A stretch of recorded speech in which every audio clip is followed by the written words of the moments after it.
बच्चों, आज की क्लास में हम लोग महत्वपूर्ण जीके और जीएस की चर्चा करेंगे। आइए, आपका आज का पहला प्रश्न है, बारदोली आंदोलन किसके नेतृत्व में हुआ था? तो सरदार पटेल के नेतृत्व में। किसके नेतृत्व में हुआ था? सरदार पटेल के नेतृत्व में। आपके आंदोलन का क्या नाम है? बारदोली आंदोलन। ये बारदोली आंदोलन जो हुआ था वो किनके नेतृत्व में? सरदार पटेल के नेतृत्व में। आपका अगला क्वेश्चन है, किस अनुच्छेद के तहत 14 वर्ष से कम उम्र के बच्चों को कारखानों में काम करने पर नहीं लगाया जाता है? तो अनुच्छेद 24 में। किस अनुच्छेद में? अनुच्छेद 24 में। मतलब क्वेश्चन है आपका कि किस अनुच्छेद के तहत 14 वर्ष से कम उम्र के बच्चा कितने उम्र से कम रहेगा तो उसको काम पे नहीं लगा सकते हैं? 14 वर्ष से कम। 14 वर्ष से कम उम्र के बच्चों को काम पर लगाया नहीं जा सकता है। तो कितने कौन से अनुच्छेद में? अनुच्छेद 24। अनुच्छेद 24 में।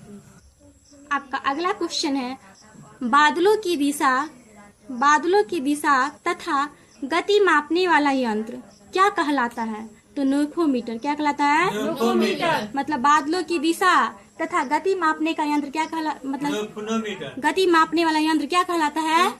न्यूफोमीटर। क्या कहलाता है? न्यूफोमीटर। आपका अगला क्वेश्चन है, नाभिकीय विकिरण से शरीर का कौन सा अंग सबसे पहले प्रभावित होता है? तो आपका राइट आंसर होगा अस्थिमज्जा। क्या होगा? अस्थिमज्जा। क्वेश्चन है, नाभिकीय विकिरण से शरीर का कौन सा अंग सबसे पहले प्रभावित होता था? कौन सा अंग सबसे पहले प्रभावित होता है? अस्थिमज्जा। अस्थिमज्जा सबसे पहले प्रभावित होता है। आपका अगला क्वेश्चन है, अर्धरात्रि यानी कि आधी रात या 12 अर्धरात्रि कहते हैं। अर्धरात्रि के सूर्य की भूमि किसे कहा जाता है? तो नार्वे को। किसे कहा जाता है? नार्वे को। अर्धरात्रि के सूर्य की भूमि किसे कहा जाता है? नार्वे को। नार्वे को कहा जाता है। नार्वे को क्या कहा जाता है? अर्धरात्रि की भूमि। अर्धरात्रि की भूमि। अर्धरात्रि की भूमि किसे कहा जाता है? नार्वे को। नार्वे को। किसे? नार्वे को। नार्वे को। आपका अगला क्वेश्चन है, सेलुलर फोन। फोन का क्या नाम है? सेलुलर फोन सेवा की शुरुआत सर्वप्रथम यानी कि सबसे पहले किस देश में हुई थी? तो चीन में। कहाँ पे हुई थी? चीन में। आपके फोन का क्या नाम है? Cellular phone. फोन के क्या नाम है? Cellular phone. मतलब सेलुलर फोन सेवा की शुरुआत जो हुई वो सबसे पहले कौन सी देश में हुई थी? चीन में। कहाँ पे हुई थी? चीन में। कौन सी देश? चीन में कौन से फोन की सबसे पहले शुरुआत हुई थी? सेलुलर फोन की। सेलुलर फोन की। आपका अगला क्वेश्चन है, प्रशांत पेटी किस रेखा के निकट स्थित है? तो आपका राइट आंसर है भूमध्य रेखा के स्थित। कहाँ पे है? भूमध्य रेखा। भूमध्य रेखा। प्रशांत पेटी किस रेखा के निकट स्थित है? भूमध्य रेखा। भूमध्य रेखा के निकट स्थित है। कहाँ पे स्थित है? भूमध्य रेखा के निकट स्थित है। आपका अगला क्वेश्चन है, जालियांवाला बाग हत्याकांड के समय भारत का भारत का वायसराय कौन था? तो आपका राइट आंसर लॉर्ड चेम्सफोर्ड। कौन था? Lord Chelmsford. मतलब जालियांवाला बाग हत्याकांड के समय भारत का वायसराय पूछ रहा। कहाँ का वायसराय है? मतलब भारत का वायसराय कौन था? Lord Chelmsford. लॉर्ड चेम्सफोर्ड था। कौन था? Lord Chelmsford.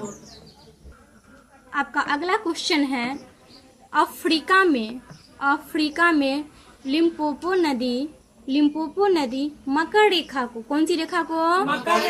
मकर रेखा को कितनी बार काटती है? तो 2 बार। कितनी बार काटती है? 2 बार। अफ्रीका में। कहाँ पे काटती है? अफ्रीका में। लिम्पो नदी मकर रेखा को, मतलब लिम्पोपो नदी जो है ना वो मकर रेखा को कितनी बार काटती है? 2 बार काटती है। मकर रेखा को कौन सी नदी काटती है? लिम्पोपो नदी। कितनी बार काटती है?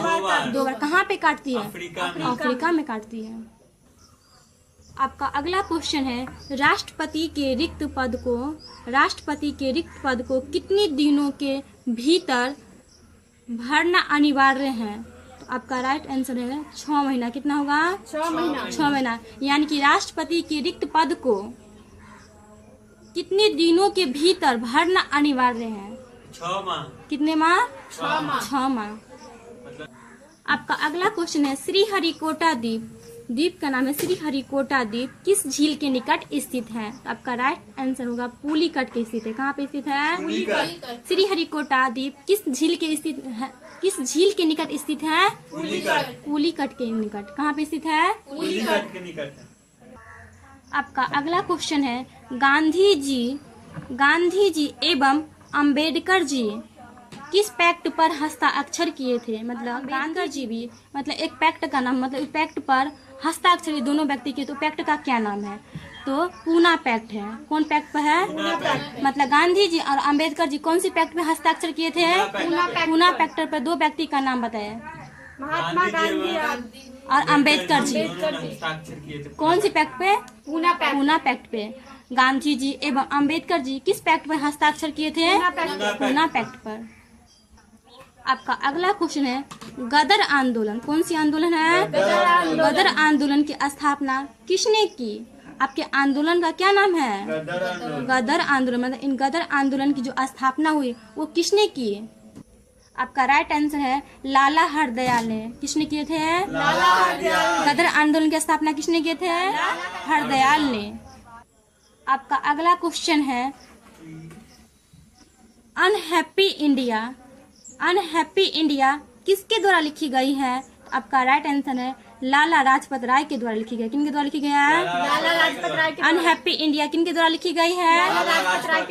लाला लाजपत राय के द्वारा लिखी गई है।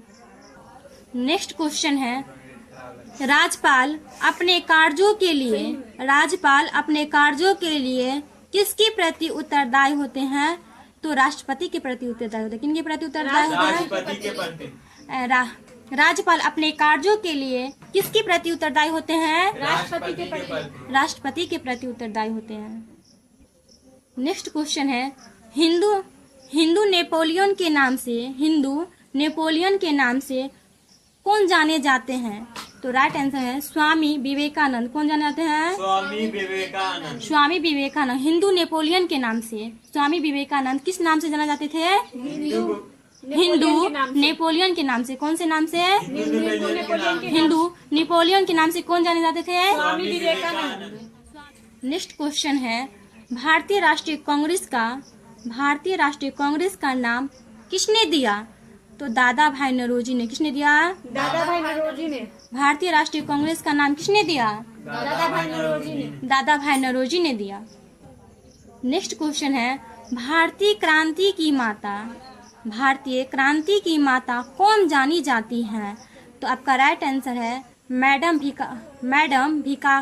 भिकाजी कामा। कौन जाना जाता है? मतलब भारतीय क्रांति की माता। किनके माता का बात हो रहा है? भारतीय क्रांति की माता कौन मानी जाती है? तो मैडम भिकाजी कामा। कौन जानी जाती है? मैडम भिकाजी कामा। नेक्स्ट क्वेश्चन है पुर्तगालियों ने गोवा पे कब अधिकार किया था? 1510 ईस्वी में। तो वही है पुर्तगालियों ने गोवा को किस राज्य के शासक से जीता था? तो बीजापुर से जीता था। कहाँ किससे जीता था? बीजापुर से। पुर्तगालियों ने गोवा को, मतलब पुर्तगाली जो था ना वो गोवा को जीता था। क्या चीज को जीता था? गोवा को। तो वही क्या पुर्तगालियों ने गोवा को किस राज्य के शासक से जीता था? तो बीजापुर से। किनसे जीता था? बीजापुर से। पुर्तगालियों ने गोवा पे अधिकार कब किया था? 1510 ईस्वी में। पुर्तगालियों ने गोवा पे अधिकार कब किया था? 1510 ईस्वी में। तो देखिए फिर से पुर्तगालियों ने गोवा को किस राज्य के शासक से जीता था? तो बीजापुर से जीता था। किससे जीता था? बीजापुर से। नेक्स्ट क्वेश्चन है आपका भारतीय राष्ट्रीय कांग्रेस के प्रथम यूरोपीय अध्यक्ष कौन थे? तो आपका राइट आंसर है जॉर्ज यूले। कौन थे? जॉर्ज यूले थे। भारतीय राष्ट्रीय कांग्रेस के प्रथम यूरोपीय अध्यक्ष कौन थे? तो जॉर्ज यूले थे। कौन थे? नेक्स्ट क्वेश्चन है आपका सूरत अधिवेशन का नेतृत्व किसने किया था? तो राइट आंसर डॉक्टर रास बिहारी घोष। किसने किया था? सूरत अधिवेशन का नेतृत्व किसने किया था? डॉक्टर रास बिहारी घोष ने किया था। नेक्स्ट क्वेश्चन है अकबर ने जजिया कर को कब समाप्त कर दिया? तो 1564 ईस्वी में समाप्त कर दिए। कब कर दिए? अकबर ने जजिया कर को कब समाप्त कर दिए? 1564। जजिया कर को किसने समाप्त किए? अकबर ने। कब समाप्त किए? 1564 ईस्वी में। नेक्स्ट क्वेश्चन है भारत में पुर्तगाली बस्ती का पहला गवर्नर कौन था? मतलब भारत में जो है ना वो पुर्तगाली बस्तियों का पहला गवर्नर जो था ना वो कौन था? तो राइट आंसर है फ्रांसिस्को अल्मीडा। कौन थे? फ्रांसिस्को अल्मीडा थे। भारत में पुर्तगाली बस्तियों का मतलब पुर्तगाली बस्ती है ना उनका जो पहला गवर्नर था वो कौन थे? तो फ्रांसिस्को अल्मीडा थे। कौन थे? फ्रांसिस्को अल्मीडा थे। नेक्स्ट क्वेश्चन है रूस की क्रांति के समय रूस का जार कौन था? मतलब रूस की क्रांति के समय रूस का जार कौन था? तो आपका राइट आंसर है निकोलस द्वितीय था। कौन था? निकोलस द्वितीय। मतलब रूस की क्रांति जब हुआ था ना रूस की क्रांति के समय रूस का जार पूछ रहा है। कहाँ का जार पूछ रहा है? रूस का जार कौन था? तो निकोलस द्वितीय। कौन थे? निकोलस द्वितीय थे। नेक्स्ट क्वेश्चन है आपका लीग ऑफ नेशंस का वैधानिक रूप से जन्म कब हुआ था? तो 10 जनवरी 1920 ईस्वी में। कब हुआ था? 10 जनवरी 1920। मतलब लीग ऑफ नेशंस का वैधानिक रूप से कौन सी रूप से? वैधानिक रूप से जन्म जो इनका हुआ था ना वो कब हुआ था? तो 10 जनवरी 1920 ईस्वी में। कब हुई थी? 10 जनवरी 1920 ईस्वी। 10 जनवरी 1920 ईस्वी को। नेक्स्ट क्वेश्चन है आपका श्वेत कोयला किसे कहा जाता है? कोयला कैसा है? तो श्वेत कोयला किसे कहा जाता है? तो आपका राइट आंसर है यूरेनियम को। किसको कहा जाता है? यूरेनियम को। श्वेत कोयला किसे कहा जाता है? यूरेनियम को कहा जाता है। नेक्स्ट क्वेश्चन है भारतीय सर्वेक्षण विभाग कहाँ पे स्थित है? तो देहरादून में स्थित है। कहाँ पे स्थित है? भारतीय सर्वेक्षण विभाग कहाँ पे स्थित है? देहरादून में। नेक्स्ट क्वेश्चन है पृथ्वी दिवस कब मनाया जाता है? तो 22 अप्रैल को मनाया जाता है। कब मनाया जाता है? 22 अप्रैल को। पृथ्वी दिवस कब मनाया जाता है? 22 अप्रैल को मनाया जाता है। नेक्स्ट क्वेश्चन है सोडियम को किस में रखा जाता है? तो आपका राइट आंसर होगा मिट्टी तेल में। क्यों? कौन सी तेल में? मिट्टी तेल में। मिट्टी के तेल में सोडियम को किस में रखा जाता है? मिट्टी के तेल में रखा जाता है। नेक्स्ट क्वेश्चन है हाइड्रोजन का आइसोटोप किसे कहा जाता है? तो ड्यूटेरियम को। किसको कहा जाता है? ड्यूटेरियम को कहा जाता है। किसको कहा जाता है? ड्यूटेरियम को कहा जाता है। हाइड्रोजन का आइसोटोप किसे कहा जाता है? ड्यूटेरियम को कहा जाता है। ड्यूटेरियम को क्या कहा जाता है? हाइड्रोजन का आइसोटोप कहा जाता है। हाइड्रोजन का आइसोटोप किसे कहा जाता है? ड्यूटेरियम को कहा जाता है। नेक्स्ट क्वेश्चन है किस धातु का संक्षारण नहीं होता? मतलब कौन सी धातु का संक्षारण नहीं होता है? तो सोना का संक्षारण नहीं होता है। किस धातु का संक्षारण नहीं होता है? सोना का नहीं होता है। किस धातु का संक्षारण नहीं होता है? सोना का नहीं होता है। क्या नहीं होता है? संक्षारण। नेक्स्ट क्वेश्चन है कि अमीबा कितना कोशिकीय जीव है? अमीबा कितने कोशिकीय जीव है? तो अमीबा एक कोशिकीय जीव है। अमीबा कितना कोशिकीय जीव है? एक कोशिकीय जीव है। अमीबा कितनी कोशिकीय जीव है? एक कोशिकीय जीव है। नेक्स्ट क्वेश्चन है आपका कि नर मनुष्य में कौन सा लिंग गुणसूत्र पाया जाता है? मतलब नर मनुष्य में कौन सा लिंगी गुणसूत्र होता है? तो XY होता है। क्या होता है? XY। किस में पाया जाता है? नर में यानी कि पुरुष में कौन से गुणसूत्र पाया जाता है? और महिला में XX पाया जाता है। महिला में क्या पाया जाता है? XX और पुरुष में XY पाया जाता है। नेक्स्ट क्वेश्चन है अफीम में कौन सा तत्व पाया जाता है? तो राइट आंसर निकोटीन पाया जाता है। अफीम में कौन सा तत्व पाया जाता है? अफीम में कौन सा तत्व पाया जाता है? निकोटीन पाया जाता है।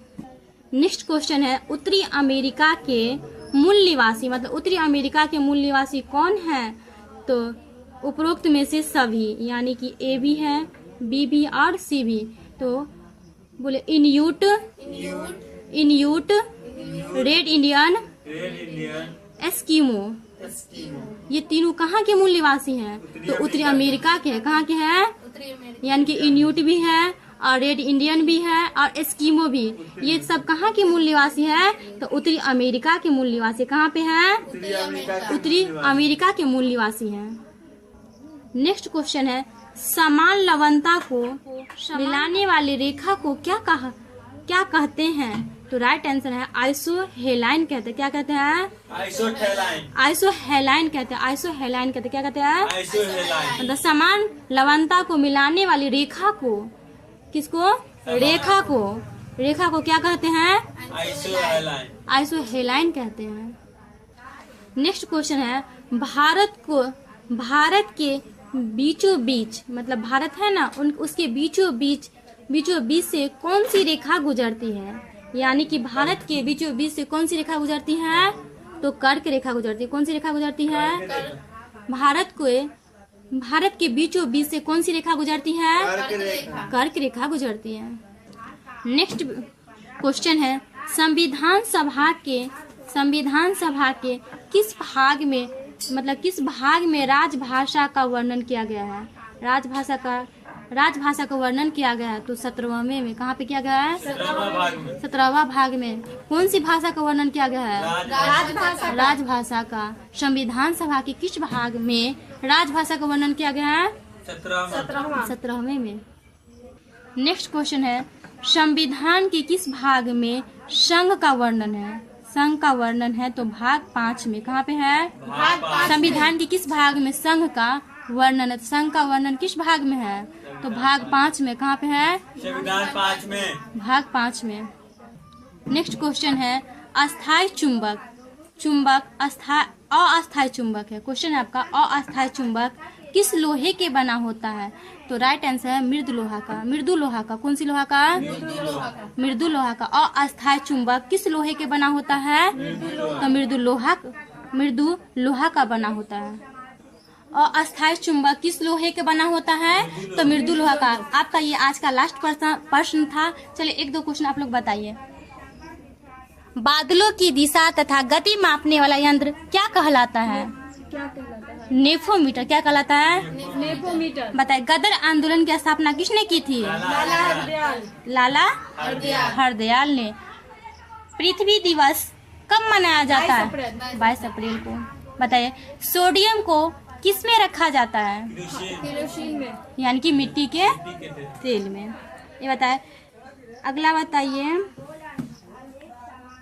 सेलुलर फोन की शुरुआत सर्वप्रथम किस देश में हुई थी? कहाँ पे हुई थी? चीन में।